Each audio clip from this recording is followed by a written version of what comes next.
nature and does not take into account your personal situation. To make sure you get the most out of wealth, wine and wisdom, folks, please follow the house rules. Don't be a wallflower, get involved in the chat and enjoy this episode of Wealth, Wine and Wisdom.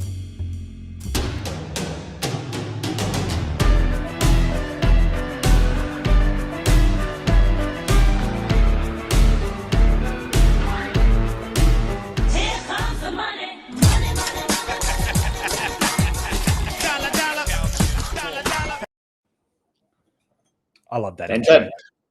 Happy Friday, my friends. Happy Friday, mate. How are you? The moment we go live, you go blurry. What's going on? I've gone blurry. Maybe we've already drunk too much. Maybe it's my side. Anyway, good afternoon, my friend. Great to be with you. And folks, welcome along to another Wealth, Wine and Wisdom. We're going to attempt it not to be a wealth, wine and whinging. As Sam called it the other day, we'll do Wealth, Wine and Wisdom. We'll see how we go, Fenton. So while we kick into gear, team, happy Friday to all of you. Happy grand final weekend. Go the Storm, go the Cats. I've got them here, even though they destroyed Hawthorn 2 weeks ago, which I'm still getting over.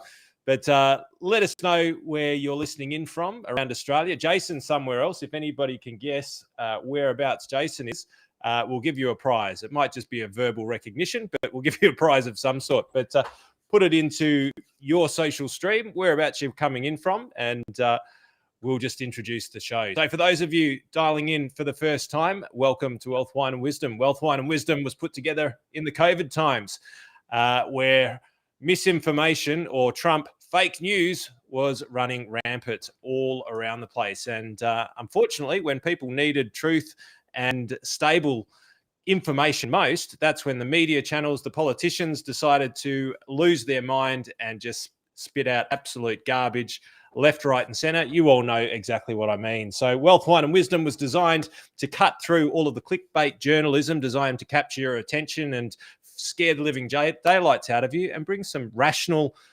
fact-based, thought-based statistics and calm into your mind, into your Friday while having a couple of glasses of wine, dissecting what's really happening in financial markets, what's really happening in the business world, and what's really happening in politics, which is really scary. But Wealth, Wine and Wisdom is designed to be your compass, your true north, and hopefully a sound voice of reason in times of turbulence. Right now, we're staring down $1 trillion worth of national debt here in Australia. We've seen the overhaul of the tax system, or a potential overhaul of the tax system. This isn't just political uncertainty, it's chaos. So let's learn how to capitalize on the chaos, because as Winston Churchill said, never let a disaster, never get... I've screwed the quote up. What did he say, Jace? What did he say? He said... Never let a good crisis go to waste. Good crisis go to waste. That's what it was. Never let a good crisis go to waste. There's always, Brad got it. I'm on the way to Pentland, Brad. Halfway there, Charters Towers at this moment. So there you go. Never let a good crisis go to waste, Andy, folks. Well, and within every crisis, there's opportunity. You know, yep, there is. After all of the world wars, there was a significant boom in different parts of industry. And, if you know where to look, while everybody is crazy, and rightly so in some cases, if you know where to look, then you can capitalize on the chaos and capitalize on opportunity that's sitting right in front of our noses. And the beauty about the politicians, we do whinge about them a bit, but is they're very, very predictable these days. So let's take a little bit of time. Let's enjoy the night. Grab a little bit of a glass of whatever your favourite is. Mate, you're on the white, mate. Am I leading the way today? Well, mate, I've even got an ice cube in there. Good work, Fenton. Wealth, Ryan and Wrangle. Well, I'm going to put a little plug out to these guys. These are in my neighbourhood, actually, mate. Barmer Park, Mornington Peninsula. Their Pinot Gris punches well above its weight. They've got a vintage Lighthouse Cab Sav now on their menu that'll make your mouth water. I've just grabbed a half case of it to put down for more episodes of Wealth, Wine and Wisdom. Well, I'm coming your way, mate. You know I like a good Cab Sav, and I don't mind a Sav Blanc. I always stick with the old Oyster Bay. I'm not a sophisticated guy. It always delivers, but Great to have you with us, folks. Fantastic. I noticed, Andy, that you've added now politics to our lineup of expertise. Well, I wouldn't go that far, folks, but you need to be aware of what's going on in the world of politics because they are menaces. We call them the number one menace when it comes to your wealth, and that is certainly something that we learned when we were away only a week ago, folks. We did a live Wealth, Wine and Wisdom from Malaysia, KL, talking about different tax systems around the world, Andy. And you and I are going to do a couple of hours of keynotes coming up soon when we catch up with all of our business and high net worth clients up in Brisbane. But one of the takeaways probably, a couple of weeks later now for me is that there are some opportunities worldwide if that is part of your plan. But really, quite amazingly, Andy, I thought after hearing about the different tax regimes around the world, by and large, Australia's pretty fucking good. We're pretty good. Yes, the politicians are carrying like pork chops, and that's not unusual, I don't think, in real terms. But we do still have some reasonable flexibility. Hopefully, it maintains. We've got to keep an eye on that. But I'm still coming back from that. I'm quite chipper about the situation. We do need to vote with our feet. We do need to keep an eye on these pricks and make sure we keep these institutions and politicians honest, folks, because if we don't react, then they'll just keep doing stupid stuff. But by and large, we do have a good country. And in comparison, we should take advantages of the rules in this country, Andy, before having to leave. Yeah, get in there. Get in there. Get in there. Yeah. It's much the same. Look, apart from the fact that it started off and with a very interesting keynote about birth tourism, which really for me was a nice challenge in learning not to be judgmental straight off the bat. So that was good, and then understanding the different perspectives. But I guess one of the things that it took from that, and I don't need to explain what that was, but we do have a narrow view in Australia. I do think that we're a little bit of silver spoon in mouth in comparison to other countries. We haven't had the really horrific times that some other countries have had, which means that they think very differently from us. But it doesn't mean that we're immune, right? It doesn't mean that we're immune. And the story from a bloke called the Tax Terminator, which I love straight off the bat. He's a bit of a weapon in tax when it comes to multi-jurisdictional different countries. And, his story was one that, he was from Venezuela. And, I used to take people kite surfing to Venezuela as a part of a business. And Hugo Chavez ultimately stole money from everybody's bank accounts and redistributed it around the Venezuelans, or really into his own pocket.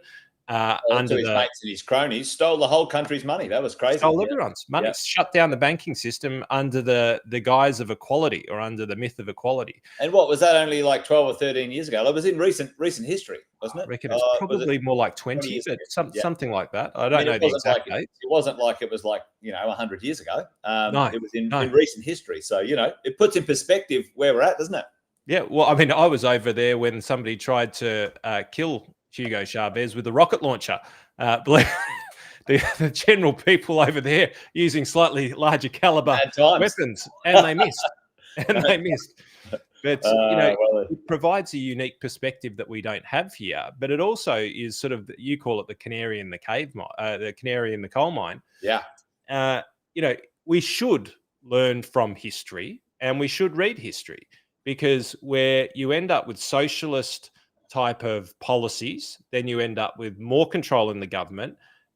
Unregulated spend in the government creates debt that needs to be repaid, and then it's a slippery slope as to how quickly your freedoms can be taken away. And the only way you can get in front of that is by being more educated in what's really happening in the country, politically, economically, the full box and dice, but not first order consequences, second, third, fourth, fifth, and sixth.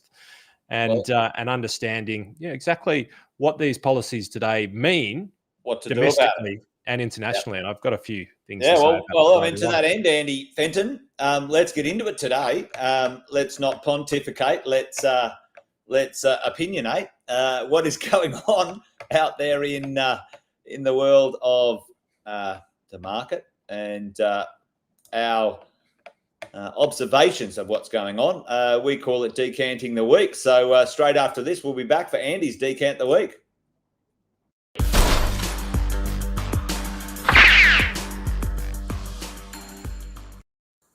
All right, what's going on, Fenton, in your neck of the woods? And Heath and I. I love the pop stars got in there and given me a bit of a 1-2 whack. Yes. 1-2 whack. Well, let's get this going on. I'll put this in the right spot. There we go. Positive news, team. Positive news. Positive news from positives. Household wealth across Australia went up about 2.7% in the last quarter alone. Total household wealth here in Australia went up $470 billion. That's B with a bill, or a bill with a B. It wasn't that long ago that $1 million was a lot of money, was it? It feels like billion was never used like 5-10 years ago, and now we use billion all the time, and trillions the new billion. But anyway, team, $1 million, yeah, $1 million. Everyone's Aussie's got 2.7% richer in the quarter. 2.7% more wealthy in the quarter. So begs the question, where did it all come from, Jason? Well, I was going to say, let's have a guess on that one, because I don't think it'd be difficult to guess, Andy Fenton. Right? Well, whack it in your version of the social chat, wherever you are. Where do you reckon most of it came from in the last quarter, or even the last year? We've got some statistics that we can... Probably the last 5 years, to be quite honest. But what do you reckon, folks? Let us know. Where did this wealth come from? Up 2.7%, 470 billion in the last quarter. Now, I did see, I might get the stat on it, but we're up many trillions of dollars in total value in the world of property, that's for sure. But I'm sure people are going to, I'm going to chuck it in there, Fenton. You might be right. Certainly real estate. I'm not quite sure about OnlyFans, Jeff, but yeah. Only if you're investing in it. You shouldn't be investing in it. Listen, I think it's real estate growth and property for sure, but super and property, yes, that's an interesting thing, right, Chris? You're dead right. It depends on which side of the fence you're on. It's hopefully a net benefit for you as a worker or an individual. It's a tax to small business, sadly, and that's not a negative about paying people super. That's just a fact for small business. But yeah, property, Fenton. I'm going to go property. Chris is going to go property and super, which I reckon is a good hedge of bet. What was it? I reckon probably OnlyFans was a fair bet, because even at the event, I would argue OnlyFans is a net negative on for people's cash flow. That's what I would argue. All right, I would argue it's not an asset. It's a cost, and it's a cost that's rising. Listen, if you're subscribing to an OnlyFans, call me. I'll get you sorted out. But anyway, Fenton, what is it? Is it property? I'd love to delve into what you mean by that one, Witten, but we'll leave that for another episode. Got to get off the gear, is what I'm saying, Fenton. Now, it used to be credit cards. Now it's OnlyFans, is what I'm saying. Unbelievable. Right, so creating more millionaires, more female millionaires a day than any other platform in the history of mankind. There you go. Moving on. What have we got? All right. So superannuation, right? In the last quarter, super was the big kicker. Oh, boom. Oh, who got that? Chris. Chris, mate, you're on it, mate. There you go. Chris was the one. He hedged his bet. Super. He put super first, though, so let's give it to him. Yeah, multiple entries. We didn't set the rules beforehand, but superannuation has been one of the big contributors. Only fractionally beat land and dwellings.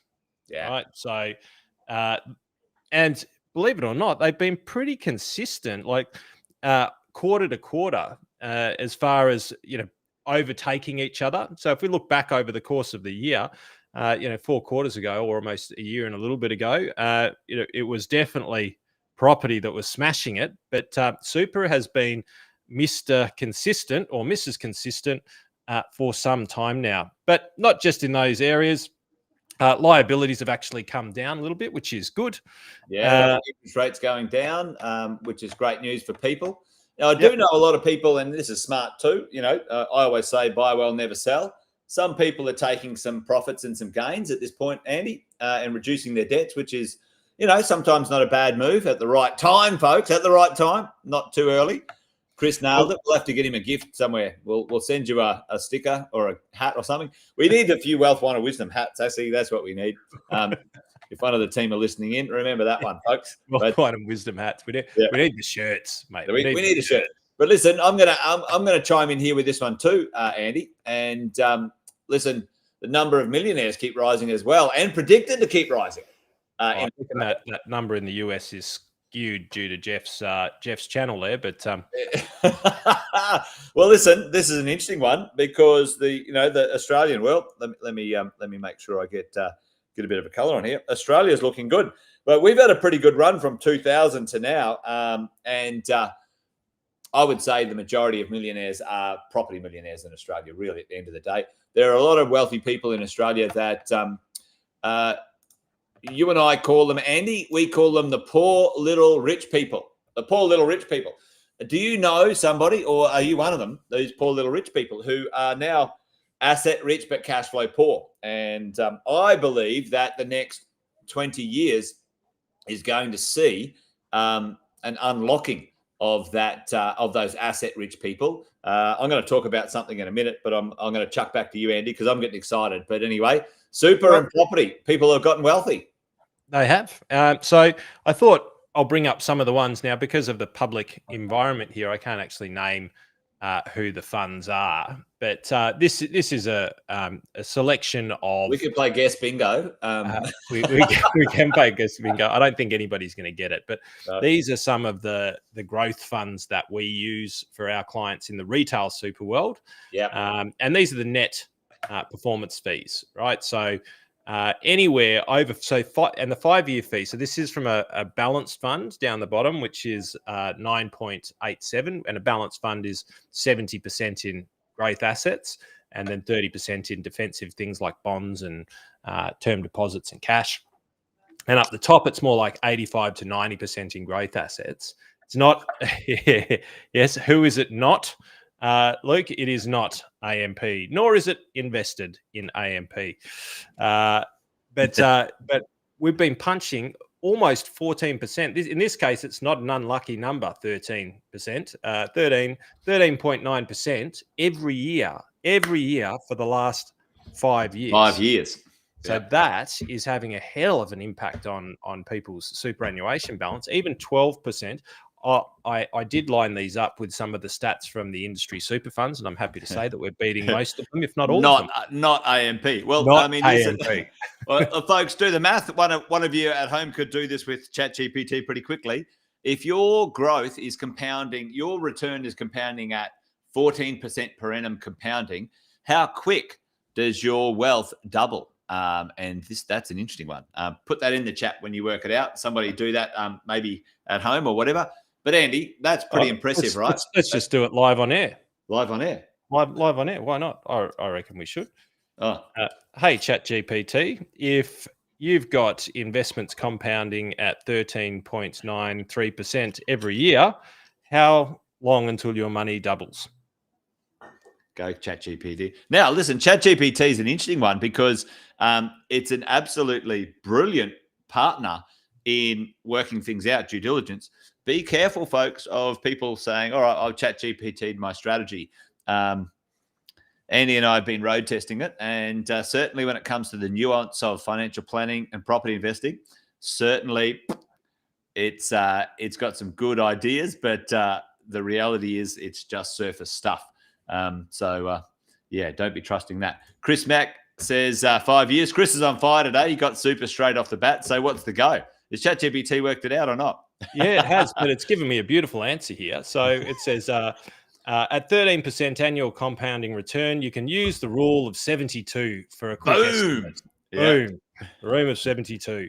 72 divided by 13 equals 5.54 years. So your investment would double in about 5.5 years. That's fantastic. So, effectively, if you had $200,000 in our growth fund 5 years ago, you would have $400,000. Sans a little bit of tax that would be in there had you been selling down assets throughout that period of time, or there was income to pay, you'd be paying tax at 15%. So it'd be a little bit less but not a bad return, Jace. I think not a bad return, mate. But Andy, cash is safe. We should put it in cash though, because that keeps it safe, right? That's gone back at a hell of a rate of knots. Well, part of that is folks, you guys know we say cash is trash. At the end of the day, it's a lie, a complete, absolute lie that the institutions want you to feel that cash should be kept in a bank account.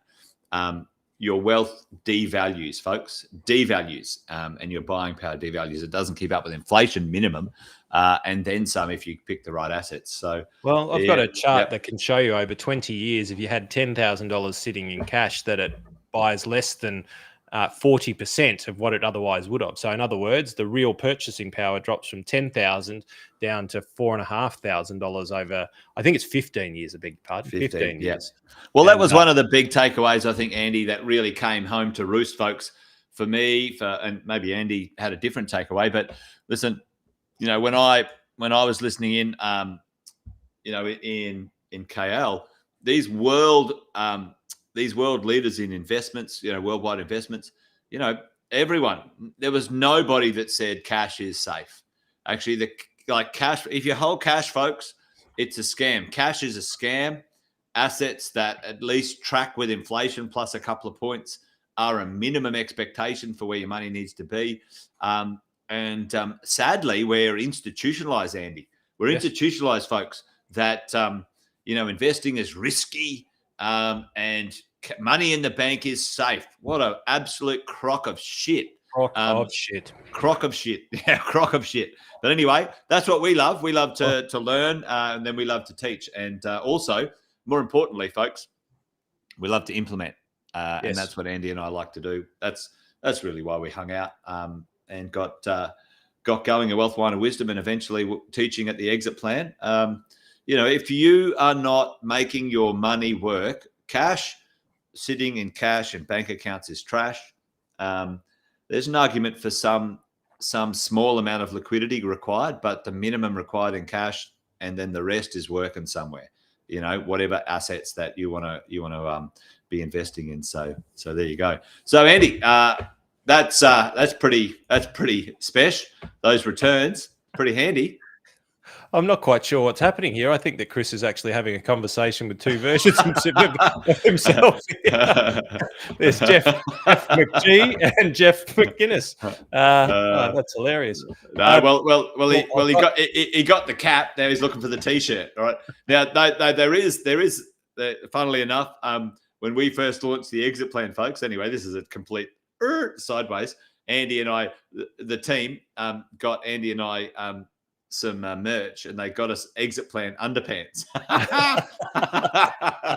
I wear them every now and then. That's funny. But anyway, very Chris, few people have seen our Exit Plan. That's right. Chris will send you some Exit Plan underpants. But anyway, moving on. So I do have something for you a little bit later on about cash is trash and banks, because I do have something very, very serious to chat with everybody here about. I'm not going to go tinfoil hat. That's not me. But I've got something which I'm pretty fired up about that I saw in the news this week about that, and we'll jump into that a little bit later on. What do you got here for us, Witten? Well, let's have a look at this, team. So interesting times. Listen, doing a little bit of a return for the quarter, median value across the country, and depending on which way you do it, average value, median value in the property world. Sydney, absolute powerhouse in this country when it comes to median house price value or median value. That's actually median value of all assets, not houses, and a mix. Tell me what you guys recognize here. Tell me in the chat, have a look at these numbers. And Andy, you have a little look.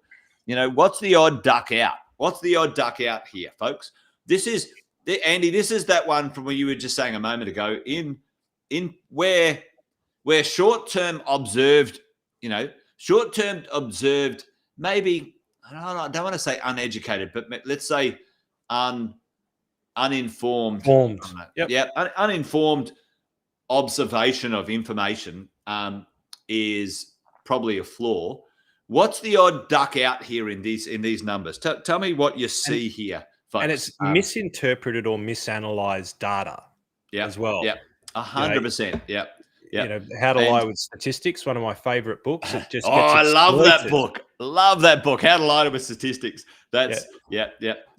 And like Tracy, like Melbourne stuff, like this is the thing, right? So if you're looking at the average house price, here's the drill.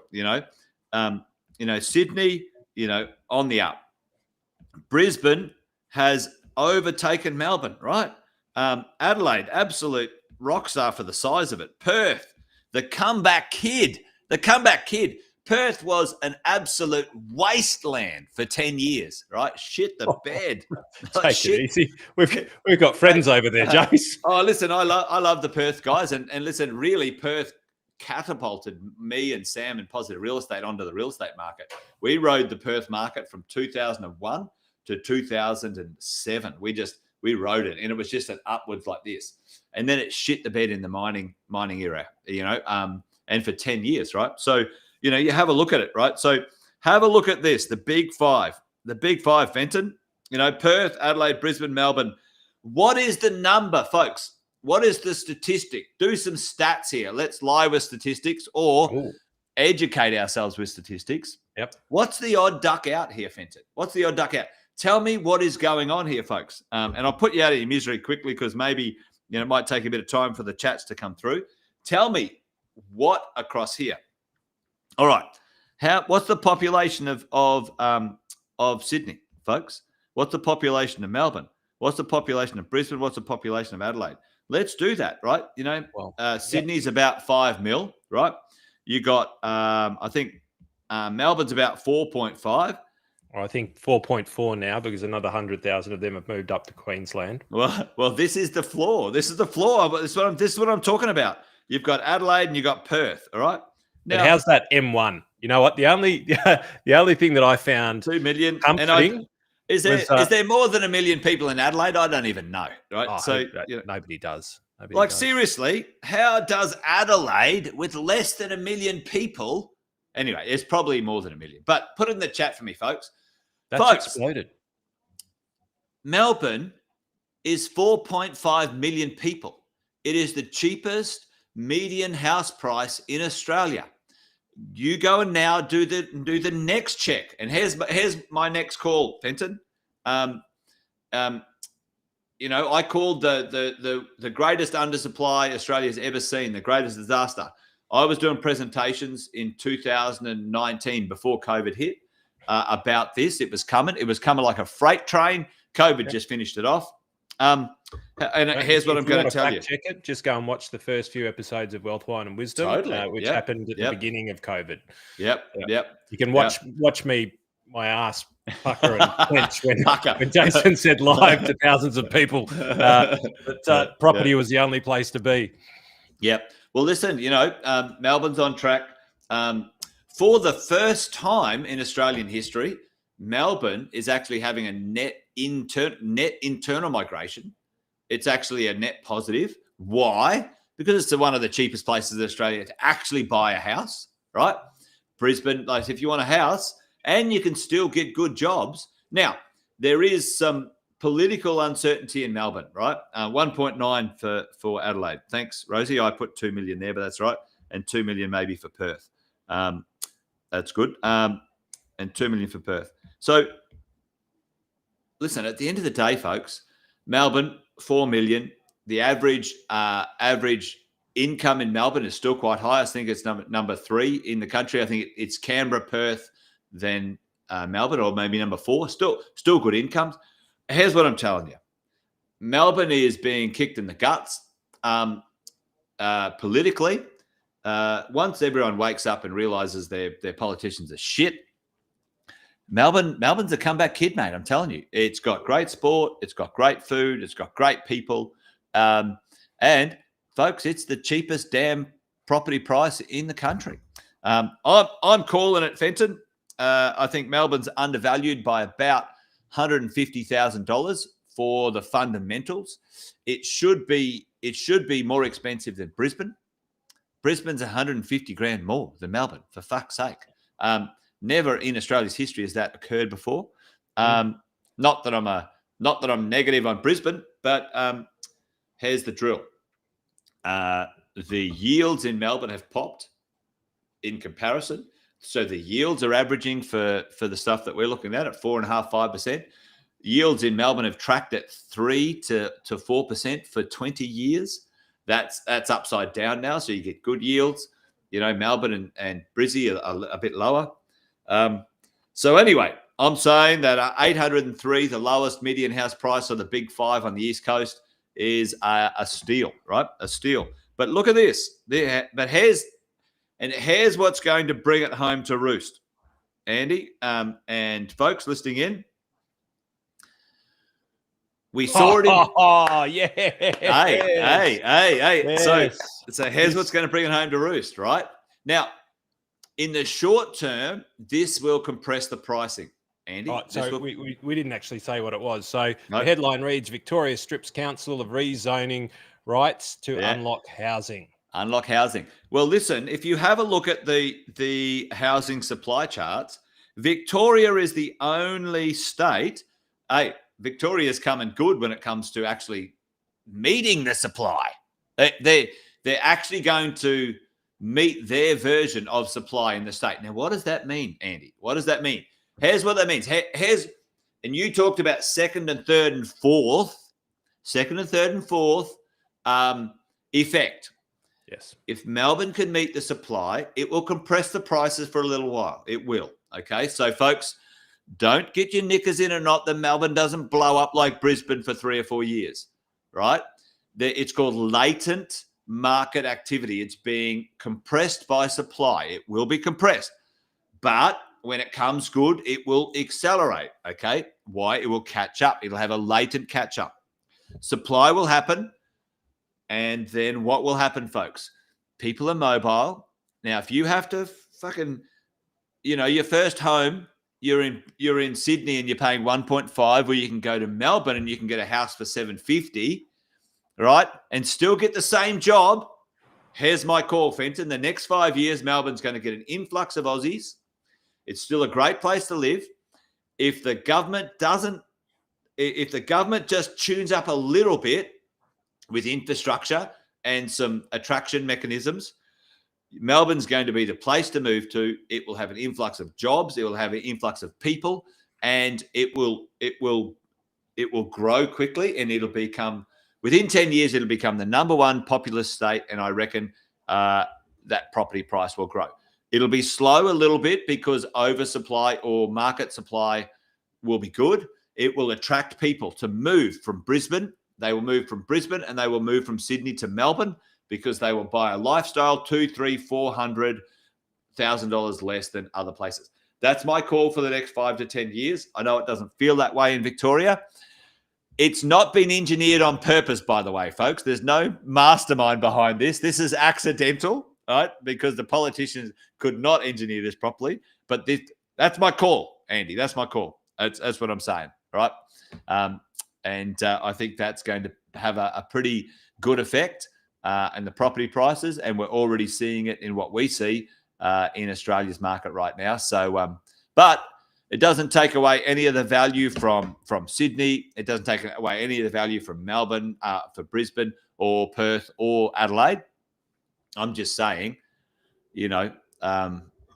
Melbourne $150,000 cheaper than Brisbane, and $500,000 cheaper average house price than Sydney. Come on now. Yep. Anyway, there you go. Well, it was when I first started working for Macquarie. I was working in Camalco Place in Brisbane, and the reason why I was working up there is because they had the main hub of the cheaper labour of Macquarie Bank up in Brisbane, because it was easier to run larger operations from Brisbane, because the pay packets were cheaper, because real estate was cheaper, and that's how it's worked. And you've had call centres in Tassie for a number of years. Where are the call centres gone? India, Vietnam. They've gone offshore now because it's too expensive to be able to fund those types of salaries. So it'll be very, very interesting. The question on my lips for that is going to be, who is going to own the buildings that are built to supply this? Is it going to be Cbus? Is it going to be BlackRock? Is it going to be China and Chinese developers, which I'll chat to a little bit later on? Yeah. But that's my big fear, Jace, is that it's absolutely mine as well. Yeah. It's inevitable. And for anybody who's young and watching this and kind of going, oh, no, we've got a socialist view, or, we want to equalize society. Forget about that. Like, understand that democracy actually gives us the ability to choose to take a risk to become wealthy. When you socialize infrastructure, which means that you give it to large industry, government, or government relations, then you stop the ability for Australians being able to take that risk. So it's kind of like, well, why couldn't you, Jace, or my mate down the road have the ability to become wealthy by taking a flat out risk in borrowing money and buying property, as opposed to CBUS, Chinese developers, and super funds and BlackRock, large institutions doing that instead of us? It's actually robbing us of the opportunity. 100%, Andy, you're dead right, mate, and it's great. It's 100%, folks. Do not fall asleep at the fucking wheel on this one, okay? Do not fall asleep on the wheel on this one, because this is what a socialist government is doing. Like Andy said, they are giving away the future. Now, some of the young people don't get this. They're giving away the future to trillion-dollar businesses around the world. They're not going to give it back, folks. They're not going to give your house back. Once they build it, they're keeping it for 20, 30, 40, 50 years. They are removing. They're not adding supply to the market. They're removing it. I think it's disgusting. I think the Labor government should have its asses handed to them on this one, because they say they're trying to fix supply, and it's not. It's making it fucking worse. It's terrible. And if you have kids with differing opinions or views on this, send them here. They'll learn a different vocabulary, but also take the time to help them understand the ramifications that their opportunity may be taken away from them. Yeah. And, it's like they may say, well, because I remember, Jace, when I was young, I was like, there's no way I can afford a house. There's no way. Everyone thinks that this is the first time people have thought that. When I finished school, my first job, $24,000 a year was what I was earning, and housing prices were like still pretty high in comparison. I'm like, I can't afford this. There's no way I can afford this. Interest rates were at 7 or 8%. Like, can't afford it. But you can when your incomes are much higher and the interest rates are at 2%. Like, there's a different economic system, but most young people, when they leave school, can't fathom buying houses, and it's been like that forever. Forever. I mean, it's the same. It's the same. We've got newspaper articles going, oh, it's too expensive. But this is the thing, folks. Like this, don't miss this stuff, right?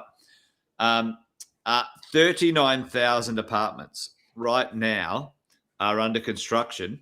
113 projects, folks. These projects used to be delivering to you and me and first home buyers and the market properties we could own. Now, this is the what do they call it, Fenton? This is the magic trick. It's the magic trick. Look over here while we diddle the system over here. Diddle the system. Absolute bullshit that governments and certain ideologies are vilifying investors and rich people, taking so they all can this make themselves rich, and they're backhanding to BlackRock and other massive $1 trillion companies. They don't give a shit about first home buyer ownership. They don't give a rat's ass about making Australia great again, or the future of Australia. I think it's a joke. I think it's the biggest risk to Australian wealth we've ever seen in our history. Because, Andy, check this out. Folks, have a look at these stats, right? Have a look at these stats. Average wealth by ownership. Have a look at that from the certain ages. That's where the wealth is, folks. Anyone in Australia has gotten wealthy. Now, this comes from another conversation. We should have a chat later on. We are pretty one-eyed with property and housing in Australia as a strategy for wealth. Even a property guy like me thinks it's over-indexed in. We're all so comfortable; it's always going to be an option for us. I've created all my wealth through real estate, but I certainly realise that that's not going to be for most average Aussies, who are young now. It may not be an option, Andy, because of these problems, right? Mate, not until we have a critical mass population Yeah. You look back in time in any developed society, right back to the days of the Romans, right? Basic, but different types of currency, where society develops, where it is underpopulated but desired for resources, lifestyle, whatever, or populace. It expands until the population stops growing. That's just what happens. And then then politically you need a very strong system because we're lucky. We've got resources. We dig them up. We ship them out. People want to come here, so we've got net migration in, and as a result, that expands property prices. It's just natural until we hit the critical mass. Yep. And there's a balancing act with the type of immigration you work with, and that's not my expertise, so I'm not going to make any opinion on it. But at the end of the day, you want people who bring money and are happy to work and buy a property and consume things, because that makes the wheels go round in this economy. But really, at the end of the day, and I might sort of throw back to you, Andy, because I know you've got a couple of things. Here's some interesting stuff, and I'll throw back to you on this one. But what happens when Australia's baby boomers hand $5 trillion to their heirs right now, right? Very interesting right now. And we've been talking about this the largest wealth transfer ever in history coming in the next 10 to 20 years, folks. What was Andy, I'll chuck this to you maybe too, and the folks sitting in, what has Sam been teaching prior to the last 2 or 3 years? What was his catch cry when it came to the type of property that we should be buying, folks? Because he saw this. He's seen this for 5 or 8 years coming. What type of property was Sam encouraging? And we all purchased. I've got many of them. They've been my best performers. What style of property did Sam promote? It was a /2 F2Q. I'll give you Andy Fenton. Yes, have you got a guess? I know, Mr. Whitten. I know. I'm going to say 2 to 3 bedroom high quality units. That's it. They can downsize into, that they can stay in the local area, so they can be in touch with their children and their children's children.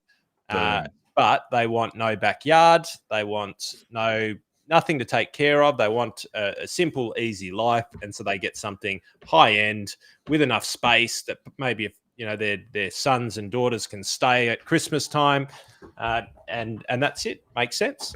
But not too long. Well, check this out, Grant. A small 3rd bedroom, aka study, right?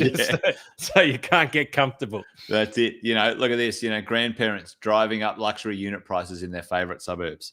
And it makes sense. Like, listen, I'm already doing it, and I'm not a grandparent. I've bought myself a 4-bedroom luxury apartment. I'm moving there when I'm downsizing or right-sizing my life.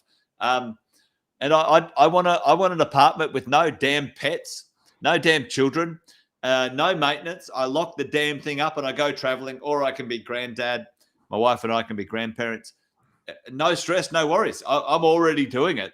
And, these wealthy baby boomers, who've got their house and, it's worth $3, $5, $10 million. And these property prices are going through the roof. A quarterly change, 3-month change, Andy, in Roselle, 3-bedroom apartments, 7% in 3 months. That's not a bad outcome. I remember you saying this. I remember you saying this when we first started hanging out, and I can't remember if it was before COVID or after COVID or mid-COVID. And I came up to Queensland. We were at Upper House, a development Upper House, and you said, Fenton, get one of the 2 to 3 bedrooms here. So that exact same reason. You said, get one of them. And I said, all right, get me one. And we didn't talk, and they all sold out. And then they went like that, yeah. Then you got in, a whole lot of people got in, and then we went up and visited it. And by the time people went in there, I forgot the numbers. It was something like $700,000 buy-in and $1 to $1.2 million when it effectively finished getting built in a few years' time. Astronomical. And astronomical, yeah. Unbelievable. Absolutely unbelievable. Well, I guess that's what's going to need to happen, because like people just don't want the space. And part of what I do in the advisory world as I try and educate parents on these sorts of things. It's like, listen, you are not going to want a backyard. You are not going to want to clean up palm fronds. You're not going to want damn pets. You're not going to want pets. Get rid of the pet. Don't buy another one when it dies. we can't move because we love pedal. And you can always see the husband going, look, it's all right, buddy. I know what I can do with pedal. So look, just to come back, I'm going to jump back on the whinge wagon a little bit here now. Two things, and I'm going to tie them together because we've been talking in and around this, but this is political, but it's economical, and it's also something that we need to be very, very mindful of. So the first one is, this headline here, Xi Jinping has basically said, we're going to potentially, maybe, try and maybe get our emissions down by 10%. Trump has gone drill, drill, drill, right?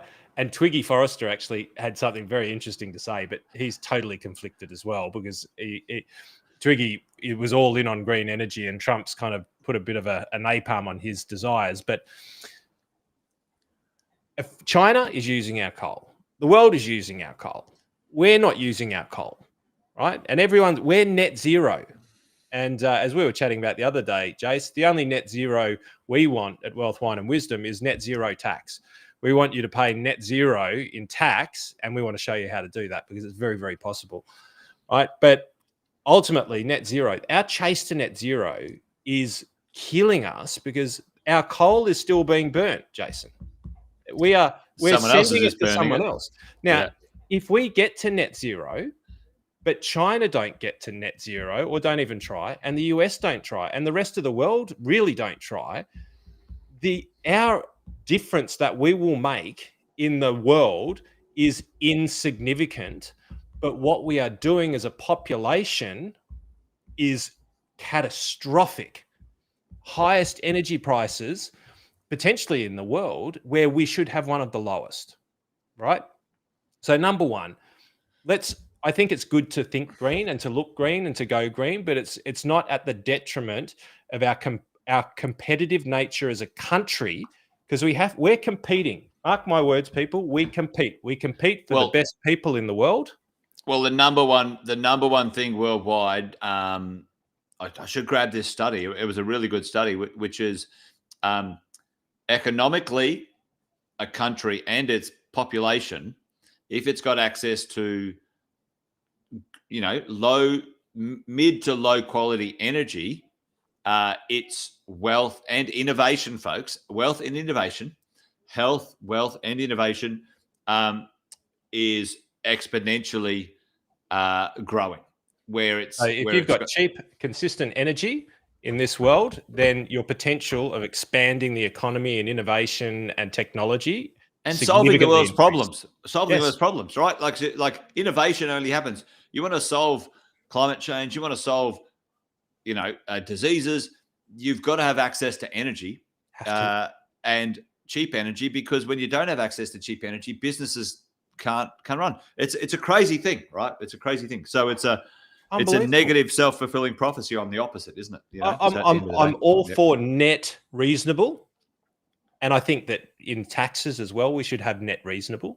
I'm with you. We like the word zero because it's exciting. But at the end of the day, we all pay some taxes. I'm just a big fan of paying them when I think they're due, with consumption and other factors, right? 100%. All for paying our share. When it pushes too far the other way, you're going to have people like us try and pull it back the other way. That's just the way it works. Extremism promotes extremism. Yeah. And what we want is less volatility. But the reality is, like I can tell you, 2 bottles of gas, I paid $1,400. I shouldn't have balloons going up for that, but $1,400 for 2 bottles of gas. All right. Well, what's the takeaway, Fenton? What's the takeaway of this?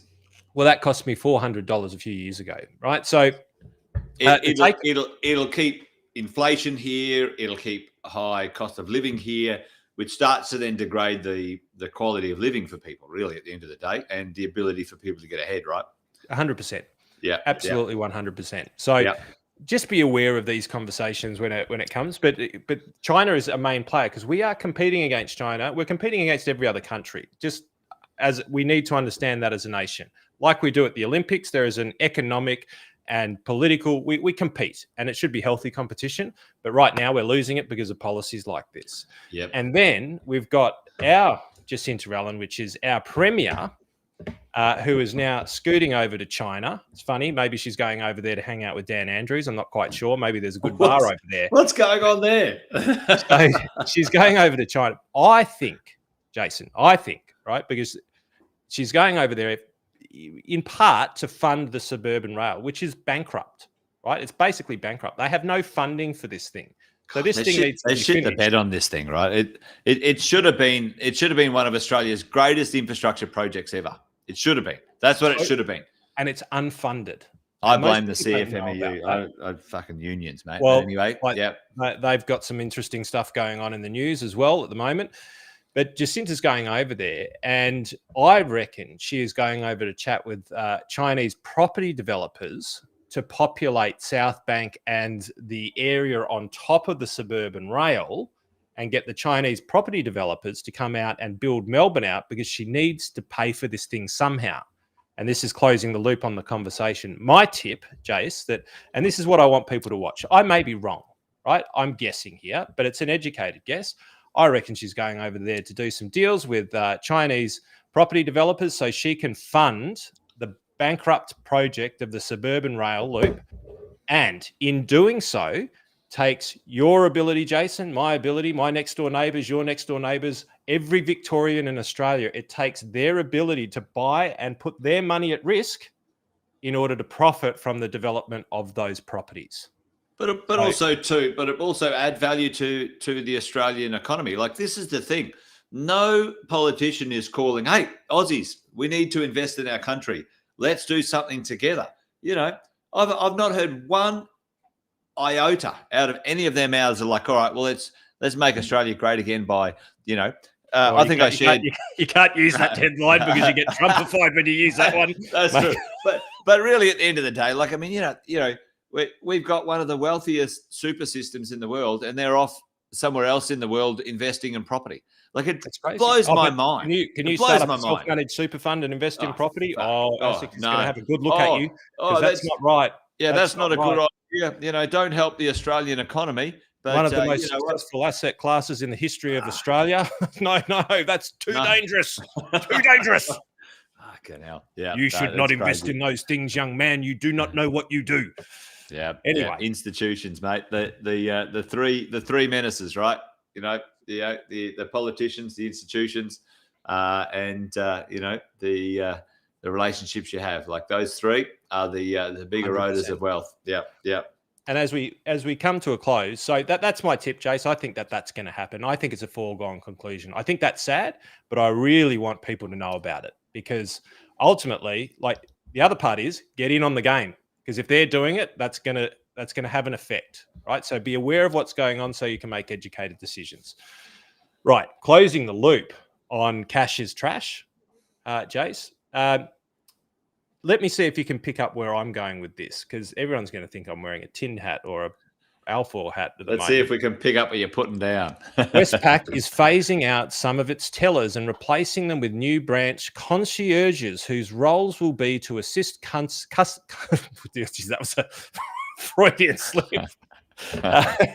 Customers in using the banking app, ATMs and website. They're going to axe 200 bank tellers as a part of a major restructure. I'd say that's only the tip of the iceberg. So why do you think... I don't know, Andy, can you hear me? I can't hear you, so I don't know if your microphone's dropped out or if that's just me. I can hear. It looks like I'm coming through, mate. Can you hear me? Or have I dropped off over your side? Hear you. Yep. Okay. So I am not wearing a foil hat. I have been through this, so follow my line of thought. Banks were designed for you to take money or currency and put it into the bank, and it had bars on the outside that stop people from coming in and robbing the bank and taking your money. That's the reasons why banks started, right? To hold your money safely for you. Keep it safe, Fenton. Keep it safe. Yep. Now, the banks don't have bars on them. They rarely hold enough currency. If you want to take $50,000 out, well, you're a coke dealer or a criminal, and they give you the third degree trying to get your own money out. But here's the thing. Is your money safe from criminals when it's in the bank? Well, in theory, it is. But is it safe from cybersecurity criminals when you use your banking app? That's the question. And this is what nobody knows, Jace. I lost over $100,000 because I got hacked. My bank account got hacked. Wasn't anything to do with me, but my bank account got hacked. We lost 100 grand. We did not get that money back. We fought to try and get it back. We were told no. And one of the things we were told, every time I log into my online banking, I am signing my security rights away based on the new terms and conditions of the app, which now means, Jace, you put your money in the bank. They are now closing down tellers, which is going to stop you from being able to go into the bank to get your money out. Yeah. And they're forcing you to use and sign into a system that every time you sign into it, you sign some of your rights to security away. Now, as people start to realize this, as cyber fraud increases, and it's exponentially increasing right now, people are going to start looking for safer places to put their money. And one of the things that really opened my eyes about going over to Malaysia was just how passionate people were in other places around the world, people who had their countries take their money off them, people who had lost money in banks, and were into things like physical gold, into crypto that doesn't sit on an exchange but is in your sort of flash drive and things of that storage. nature. Yeah, cold storage. Well, that's it, Andy. Like, you know, it's like we have been, like, sadly lulled into a false sense of security that your money in the bank is safe. What an absolute crock of shit. How can money be stolen from your bank account digitally and the bank goes, oh, it wasn't fucking our fault, you know, and no, we're not responsible? What a joke. Absolutely. What a joke. What a Absolutely. joke. And do you know now, many of these cases, and I'll get the statistics for next week, are now not being won. And basically the banks will sort it out if it's under a couple of $100. As soon as it gets up to any meaningful amount, they fight it all the way, and it's a tough process. It took me about 6 months even to get anywhere with it. 12 months later, apparently it was our fault. So no longer, in my opinion, Jace, is a bank a safe place to put your cash, because you have to be, or you need to be very careful about how you run your security protocols of your banking. We teach it a lot in the Freedom Machine. We talk about controlling the cash and how to run your banking system to make sure that you're bulletproof. Because if somebody hacks you, like I got hacked, and they make off with your money, well, maybe the banks treat you the same way that I did, because you can't go in and they don't want you to go in anymore and be able to get your money out. So no longer is a bank a safe place with bars on it to store your wealth, Jace. They're trying to force you into a system that increases your risk. And I'm pretty disgusted by it, mate, because their profits are through the roof. They don't pay you back. At least Macquarie Bank, put its hand in its pocket for the shield investors. But ultimately, if you've got a problem and they steal your money, I can guarantee you, or there's a high probability you will not get your money back. I think it's filthy. I think it's disgusting. This is the thing. Governments are meant to protect their citizens. We pay their fucking salaries. Excuse the French, folks. At the end of the day, politicians are elected representatives of the people, right? Hey, listen, your banking system is fucking failing the average Aussie. Get your shit together, Zero. Like, not a fucking peep, Fenton. No. Like the online scamming and fraud is through the roof, thousands of %. Not a word. Where the hell is that as a disaster in our industry, our newspapers? Like, go and report on that, for crying out loud. Because they don't have the answers for it, and they don't have a scapegoat, because the scapegoat is the very institution that they're trying to buddy up with, who pay a lot of their campaign bills, Jace. That's the sad reality behind it. Let's face it. It's disgusting, mate. Let's disgusting. Line up a whole lot of advisors and shoot them because ASIC failed to find Shield before it it caused devastation. Let's do those ones, mate. Let's shoot the insurance companies who back them. Let's shoot everyone down to the poor financial advisor. Maybe they were. The rating agencies, like there's a long chain of systemic. Oh, that's the other thing, Jace. I read it just the other day. Major failures right down the chain of Shield and Guardian First State. This big superannuation loss that happened more recently. When are they going to say we're going to line up the directors and shoot them and put them in jail?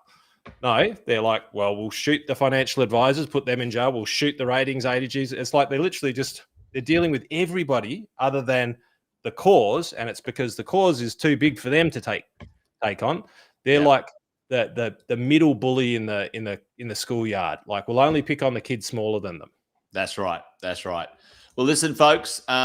If you want to understand how to navigate this stuff, because at the end of the day, Andy and I get pretty passionate on a Friday about this stuff.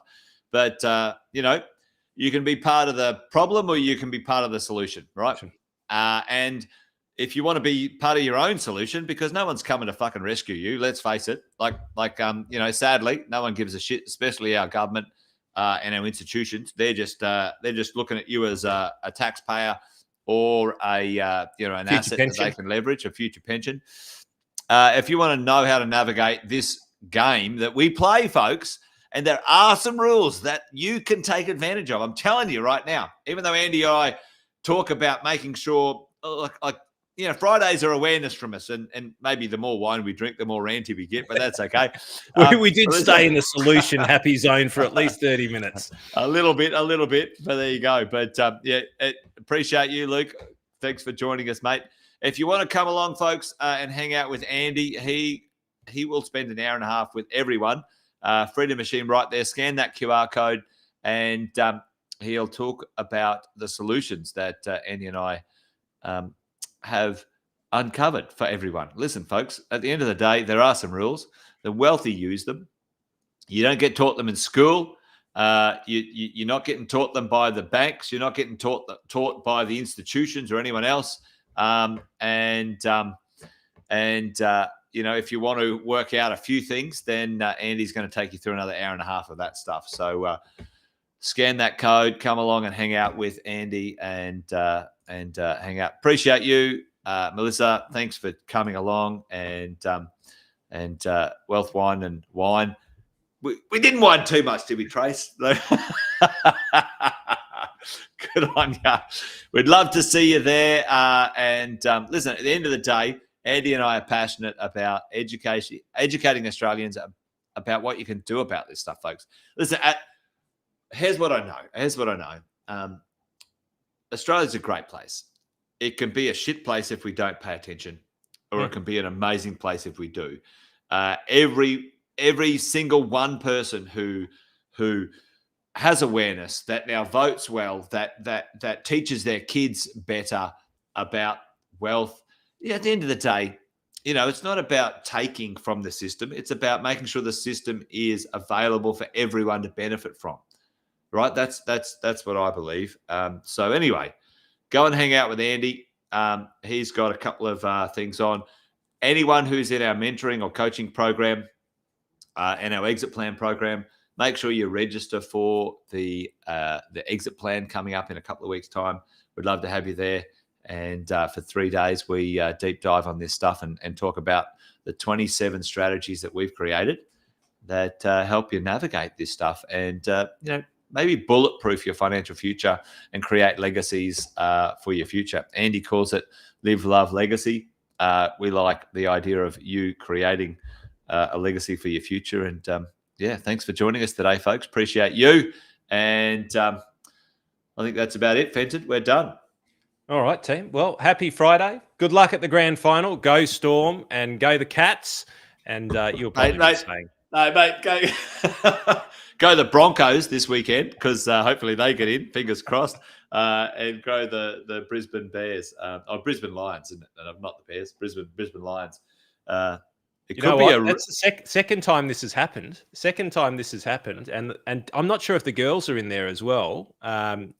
So second time the first time this happened, you guys in Queensland got your ass handed to you 3 times in a row, didn't you? The Broncos. I was crying for a weekend. We were in all 3 finals and we lost all 3 of them. Hopefully, it's not a repeat. Well, mate, I'll have a little bit of a cheer for the Queenslanders as well, mate, because I'll maybe go a little bit for the underdog. But team, have a wonderful weekend. Thanks for hanging out with us. Hopefully, it was worth it. Please educate your children with less swear words. And we'll be back next week. Next week, we're actually going to be back. Is it with Sam Saggers? We're going to be back next week.